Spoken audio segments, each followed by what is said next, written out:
ವಿಜಯಪುರ ಜಿಲ್ಲೆಯ ಅಂಬೇಡ್ಕರ್ ವೃತ್ತದಲ್ಲಿ ನಡೆದಿರತಕ್ಕಂಥ ಒಂದು ಹೋರಾಟ ಈ ದೇಶದ ಇತಿಹಾಸವನ್ನು ಅರ್ಥಕ್ಕಂತಹ ಜ್ಞಾನಿ ಮತ್ತು ಸಾಮಾಜಿಕ ಹೋರಾಟಗಾರ ವಿದ್ಯಾರ್ಥಿಗಳ ಪರವಾಗಿ ಇವತ್ತು ಇಡೀ ಪ್ರಪಂಚಕ್ಕೆ ಒಂದು ಮಾದರಿ ಆಗಿರ್ತಕ್ಕಂಥ ಒಬ್ಬ ವ್ಯಕ್ತಿ ಸೋನಂ ವಾಂಗ್ಚುಕ್ ಅವರು ಏನು ಇವತ್ತು ಇಡೀ ದೇಶದ ವಿದ್ಯಾರ್ಥಿಗಳ ಒಂದು ಭವಿಷ್ಯತ್ತಿಗಾಗಿ ದೇಶದಲ್ಲಿ ನಡೆದಿರ್ತಕ್ಕಂಥ ಒಂದು ನೀಟ್ ಪರೀಕ್ಷೆ ಮತ್ತು ವಿದ್ಯಾರ್ಥಿಗಳಿಗೆ ಅನ್ಯಾಯ ಮಾಡಿರ್ತಕ್ಕಂಥ ಒಂದು ಕೇಂದ್ರ ಸರ್ಕಾರದ ವಿರುದ್ಧವಾಗಿ ಇವತ್ತು ಅವರ ಒಂದು ಏಳಿಗೆಗಾಗಿ ನನ್ನ ಜೀವ ಹೋದ್ರೂ ಪರವಾಗಿಲ್ಲ, ಇಡೀ ದೇಶದ ವಿದ್ಯಾರ್ಥಿಗಳ ಒಂದು ಅನ್ಯಾಯಕ್ಕೆ ನಾವು ಹೋರಾಡ್ತೇನೆ ಅಂತೇಳಿ ಇವತ್ತೇನು ಹೋರಾಟ ಮಾಡ್ತಾ ಇದ್ದಾರೆ.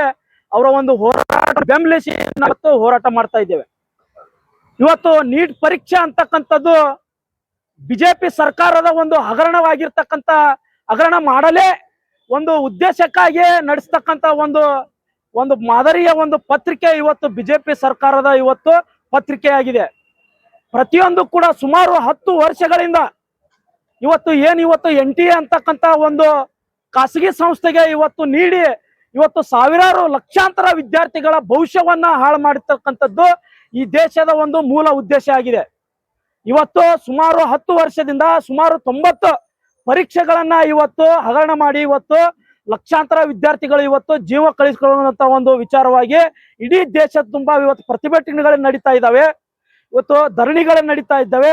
ವಾಂಗ್ಚುಕ್ ಅವರು ಸುಮಾರು 19 ದಿವಸದಿಂದ ಅಮರಣಾಂತಿಕ ಇವತ್ತು ಉಪವಾಸ ಮಾಡ್ತಾ ಇದ್ದಾರೆ. ಇವತ್ತು 20ನೇ ದಿವಸ ಇವತ್ತು.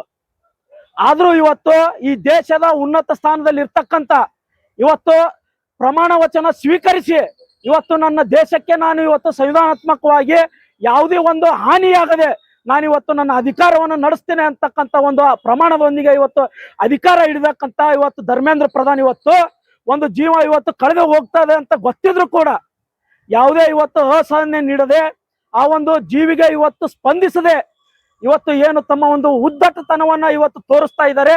ಅದರ ವಿರುದ್ಧವಾಗಿ ಇಡೀ ದೇಶ ಇವತ್ತು ಹೋರಾಡಬೇಕಾಗಿದೆ. ಈ ಒಂದು ಕೇಂದ್ರ ಸರ್ಕಾರದ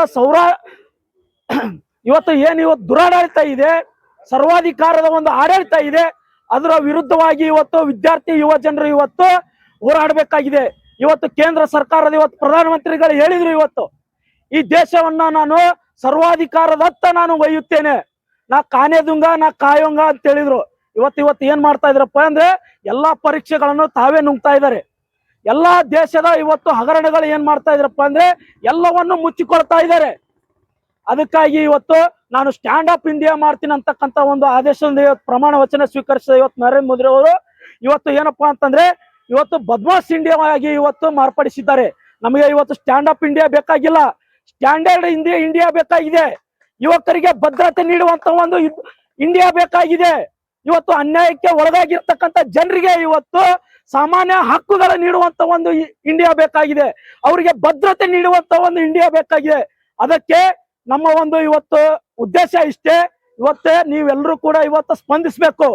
ಇವತ್ತು ಧರ್ಮೇಂದ್ರ ಪ್ರಧಾನ್ ಇವತ್ತು ಮಸ್ಟ್ ರಿಸೈನ್ ನೀಡಬೇಕು. ಇವತ್ತು ಪೀಸ್ಫುಲ್ ಆಗಿ ನಾವೆಲ್ಲರೂ ಕೂಡ ಇವತ್ತು ಪ್ರೊಟೆಸ್ಟ್ ಮಾಡ್ತಾ ಇದ್ದೀವಿ. ಆದ್ರೆ ನಮ್ಮ ಈ ಒಂದು ಸತ್ಯಾಗ್ರಹಕ್ಕೆ ನೀವು ಮಣಿಯದೆ ಹೋದರೆ ಇಡೀ ದೇಶಕ್ಕೆಲ್ಲ ಇಡೀ ಪ್ರಪಂಚಕ್ಕೆ ಇವತ್ತು ಈ ಭಾರತ ದೇಶದ ಹಗರಣಗಳನ್ನ ನಿಮ್ಮ ಒಂದು ದುರಾಡಳಿತನ ತಿಳಿಸುವಂತ ನಿಟ್ಟಿನಲ್ಲಿ ಇವತ್ತು ಕಾಕ್ರೋಚ್ ಜನತಾ ಪಾರ್ಟಿ ಇವತ್ತು ನಿಂತಿದೆ. ಅದೇ ರೀತಿಯಾಗಿ ವಿಜಯಪುರ ಜಿಲ್ಲೆಯಲ್ಲಿ ಕೂಡ ಮುಂದಿನ ದಿನಮಾನಗಳಲ್ಲಿ ಈ ಸಂಸತ್ ಇವತ್ತೇನು ಕಚೇರಿ ಇದೆ ಅದನ್ನ ಮುತ್ತಿಗೆ ಹಾಕಿ ನಾವು ಅಮರಣಾಂತಿಕ ನಾವು ಕೂಡ ಪ್ರತಿ ಜಿಲ್ಲೆಯಲ್ಲೂ ಕೂಡ ಇವತ್ತು ಹೋರಾಟ ಮಾಡಲು ಧೈರ್ಯವಾಗಿ ನಾವು ಇವತ್ತು ಮುನ್ನುಗ್ತಾ ಇದ್ದೇವೆ. ನಾವು ಕೂಡ ಸತ್ರು ಪರವಾಗಿಲ್ಲ, ಈ ದೇಶದ ವಿದ್ಯಾರ್ಥಿಗಳಾಗಿ ಹೋರಾಡ್ತೇವೆ ಅಂತ ಹೇಳಿ ನನ್ನೊಂದೆರಡು ಮಾತನ್ನು ಹೇಳಿ ನನ್ನೊಂದೆರಡು ಮಾತನ್ನು ಮುಗಿಸ್ತಾ ಇದ್ದೇನೆ. ಜೈ ಭೀಮ್, ಜೈ ಪ್ರ. ಈ ಹೋರಾಟದಲ್ಲಿ ಭಾಗವಹಿಸಿದ ಎಲ್ಲ ಸಹೋದರ ಸಹೋದರಿಯರೇ, ಈ ಸೋನಂ ವಾಂಗ್ಚುಕ್ ಇದು ಕೇವಲ ಒಬ್ಬ ವ್ಯಕ್ತಿ ಅಲ್ಲ, ಅವರು ಈ ದೇಶದ ಒಂದು ದೊಡ್ಡ ಆಸ್ತಿ.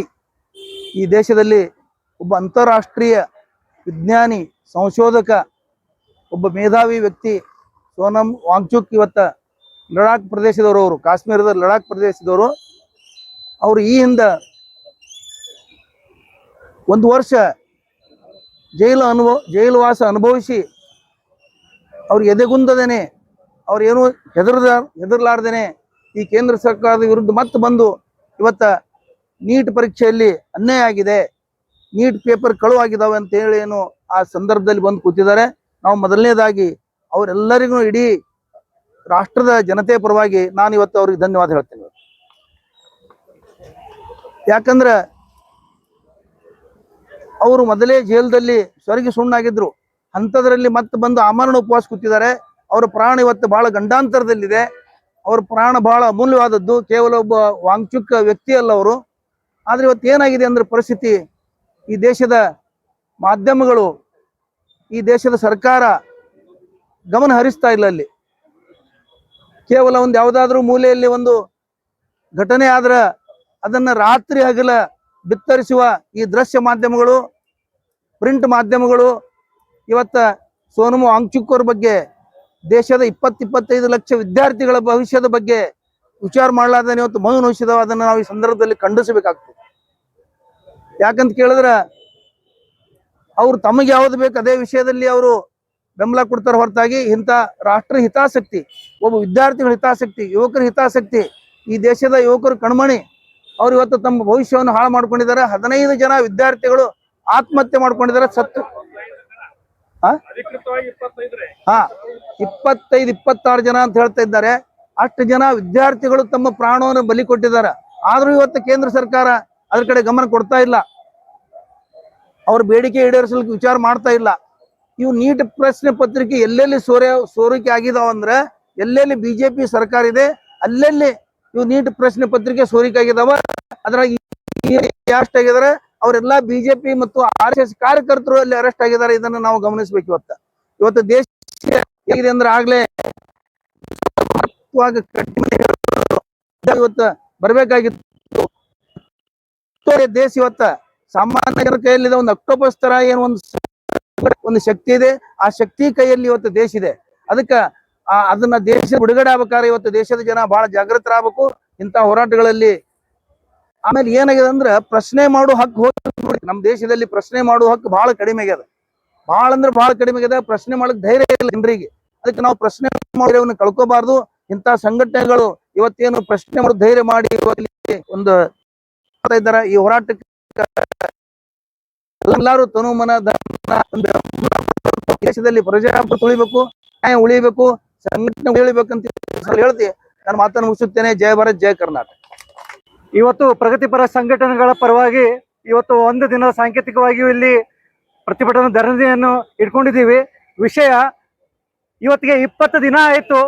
ದೆಹಲಿಯ ಜಂತರ್ ಮಂತರ್ನಲ್ಲಿ ಹೋರಾಟಗಾರ ಅಂತ environmentalist, education reformer Sonam Wangchuk ಅವರು ಈ ಒಂದು ನೀಟ್ ವಿರುದ್ಧ ಏನ ಅಕ್ರಮಗಳಾದವು, ಈ ಧರ್ಮೇಂದ್ರ ಪ್ರಧಾನ್ ಅವರು ರಾಜೀನಾಮೆ ಕೊಡ್ಬೇಕಂತ ಹೇಳಿ ಇವತ್ತು 20 ದಿನ ಆಯ್ತು ಹೋರಾಟ ಮಾಡ್ತಾರೆ, ಉಪವಾಸ ಸತ್ಯಾಗ್ರಹ ಮಾಡ್ತಿದ್ದಾರೆ.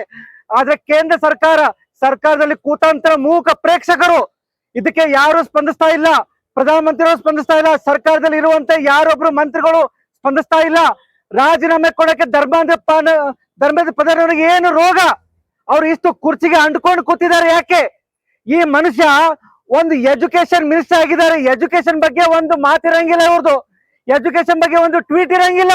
ಇಂಥ ಒಬ್ಬ ನಾಲಾಯಕ ಮಂತ್ರಿ ನಮ್ಮ ದೇಶ ಶಿಕ್ಷಣ ಮಂತ್ರಿ ಆಗಿದ್ದಾರೆ. ಸೋನಮ್ ವಾಂಗ್ಚುಕ್ ಅವರು ಒಬ್ಬ ರಿಫಾರ್ಮಿಸ್ಟ್, ಎಜುಕೇಶನ್ ರಿಫಾರ್ಮರ್. ಇವರೊಬ್ಬ ವಿಜ್ಞಾನಿ ಕೂಡ. ಲಡಾಖ್ನಲ್ಲಿ ನೀರು ಕೊರತೆ ಇದ್ದಕ್ಕಾರ ಒಂದು ಐಸ್ ಸ್ತೂಪ ಮಾಡಿ ಒಂದು ಸ್ಥಾಪನೆ ಮಾಡುವಂತ ವ್ಯಕ್ತಿ. ಇವ್ರ ತಂದೆ 1984ರಲ್ಲಿ ಸೋನಮ್ ವಾಂಗ್ಚುಕ್ ಅವರು ಲಡಾಖ್ಗೆ ಎಷ್ಟಿ ಒಂದು ಮೀಸಲಾತಿ ಬೇಕಂತ ಹೋರಾಟ ಮಾಡಿದಾಗ, ಉಪವಾಸ ಸತ್ಯಾಗ್ರಹ ಮಾಡಿದಾಗ ಅವಾಗ ಇದ್ದಂತ ಪ್ರಧಾನ ಮಂತ್ರಿ ಆದಂತ ಇಂದಿರಾ ಗಾಂಧಿ ಅವರು ಸತ್ಯಾಗ್ರಹ ಮಾಡಿದಂತ ಸ್ಥಳಕ್ಕೆ ಭೇಟಿ ಕೊಟ್ಟಿದ್ರು. ಅವರ ಬೇಡಿಕೆಯನ್ನು ಈಡೇರಿಸಿದ್ರು. ಈ ಸರ್ಕಾರದಲ್ಲಿ ಯಾರೊಬ್ರು ಪ್ರಧಾನ ಮಂತ್ರಿ ದೂರ ಆಯ್ತು. ಯಾಕಂದ್ರೆ ಪ್ರಧಾನ ಮಂತ್ರಿ ಅವರಿಗೆ ಪಾಪ ನಮ್ಮ ಭಾರತದಲ್ಲಿ ಇರುವಂತ ಅವರಿಗೆ ಮನಸ್ಸಿಲ್ಲ, ಅದಕ್ಕೆ ಅವರು ವಿದೇಶ ಓಡಾಡ್ತಿದ್ದಾರೆ. ಬಟ್ ಇಲ್ಲಿ ಇರುವಂತ ಶಿಕ್ಷಣ ಮಂತ್ರಿ ಆಗಿರ್ಬೋದು, ಕೇಂದ್ರ ಮಂತ್ರಿಗಳು ಆಗಿರ್ಬೋದು, ಯಾರು ಕೂಡ ಈ ಕಡೆ ಗಮನ ಹರಿಸ್ತಾ ಇಲ್ಲ. ಇವತ್ತು 20 ದಿನ ಆಯ್ತು ಸೋನಮ್ ವಾಂಗ್ಚುಕ್ ಅವರು, ಅವ್ರ ಮೇಲೆ ಒಂದು 3 Idiots ಕೂಡ ಪಿಕ್ಚರ್ ಬಂತು. ಯಾರೊಬ್ಬ ಬಾಲಿವುಡ್ ಆಕ್ಟರ್ಸ್ ಕೂಡ ಇದಕ್ಕೆ ಸಪೋರ್ಟ್ ಮಾಡ್ತಾ ಇಲ್ಲ. ಕೆಲವೊಬ್ರು ಇವ್ರ ಹೆಸರ ಮೇಲೆ ಪಿಕ್ಚರ್ ಮಾಡಿದ್ರು, ಗಳಿಸಿದ್ರು, ಇಲ್ಲ ಪ್ರಾಫಿಟ್ ತಗೊಂಡ್ರು. ಅದು ಈ ಒಬ್ಬ ವ್ಯಕ್ತಿಗೆ ಯಾರೊಬ್ರು ಬೆಂಬಲ ಕೊಡಕ್ ಬರ್ತಾ ಇಲ್ಲ. ನಮ್ಮ ದೇಶ ಯುವಕರು ಈ ನೀಟ್ ವಿರುದ್ಧ ಏನು 24 ಲಕ್ಷದಲ್ಲಿ ಏನ್ 25 ಜನ ವಿದ್ಯಾರ್ಥಿಗಳು ಆತ್ಮಹತ್ಯೆ ಮಾಡ್ಕೊಂಡ್ರು, ಅದಕ್ಕೂ ಕೂಡ ನ್ಯಾಯ ಸಿಗ್ತಾ ಇಲ್ಲ. ಆಗಲೇಬೇಕು.